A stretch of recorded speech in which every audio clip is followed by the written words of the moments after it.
Hello students, today you are going to learn about position of adverbs.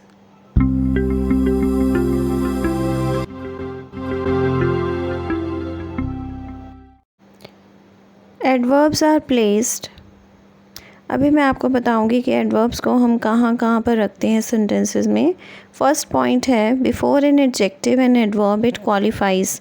देखिए अगर कोई sentence है जिसमें एडजेक्टिव और एडवर्ब लिखे हुए हैं तो हमने उससे पहले यूज़ करना है एडवर्ब को। For example he is a very brilliant student. यहाँ पे देखिए ब्रिलियंट वर्ड एक एडजेक्टिव है, उससे पहले हमने वेरी यूज़ किया है जो कि एक एडवर्ब है। He talks very loudly. यहाँ पर लाउडली जो है एक एडवर्ब है, उससे पहले हमने एक और एडवर्ब यानी कि वेरी को यूज़ किया है। अब हम देखते हैं next rule. Adverbs are placed after an intransitive verb after the object of a transitive verb. देखिए अगर कोई सेंटेंस है जिसमें इंट्रांजिटिव वर्ब यूज़ हुई है तो हमने उसके बाद उस एडवर्ब को लिखना है, और अगर कोई सेंटेंस है जिसमें ट्रांजिटिव वर्ब है तो उसमें एक ऑब्जेक्ट होता है तो हमने ऑब्जेक्ट के बाद एडवर्ब को यूज़ करना है। For example they wept bitterly, you should do your duty faithfully. अब देखते हैं next. Adverbs are placed between the auxiliary and the main verb. Adverbs को हम ऑक्सिलरी और मेन वर्ब दोनों के बीच में लिखते हैं। For example you have really missed a golden chance.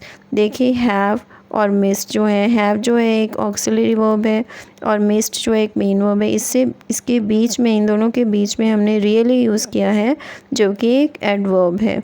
Okay, you have really missed a golden chance. Have और मिस्ड के बीच में हमने रियली एडवर्ब को लिखा है। Okay, so I hope this rule is clear to you. अगर आपको इनके बारे में नहीं पता ऑक्सिलरी एंड मेन वर्ब्स क्या होती हैं और ट्रांजिटिव एंड इंट्रांजिटिव क्या होती हैं तो उसका लिंक मैं डिस्क्रिप्शन में शेयर करी हूँ, वहाँ से देख सकते हैं। अब हम नेक्स्ट रूल देखते हैं। Adverbs are placed after the verb और आफ्टर द ऑब्जेक्ट। ओके, अगर कोई सेंटेंस है जिसमें कि वर्ब लिखी हुई है और कोई ऑब्जेक्ट लिखा है तो हमने उसके बाद उसे यूज़ करना है। For example it is raining heavily. देखिए रेनिंग एक वर्ब होती है, उसके बाद हमने एडवर्ब यूज़ किया है heavily. Okay, he speaks Hindi well. यहाँ पर देखिए हिंदी जो एक ऑब्जेक्ट है, आप ये भी कह सकते हैं कि स्पीक्स जो है ट्रांजिटिव वर्ब है और ऑब्जेक्ट के बाद हमने वेल लिखा है। Well is an adverb. Okay, अब देखते हैं next. Adverbs are placed after the word it qualifies if enough word is used as an adverb.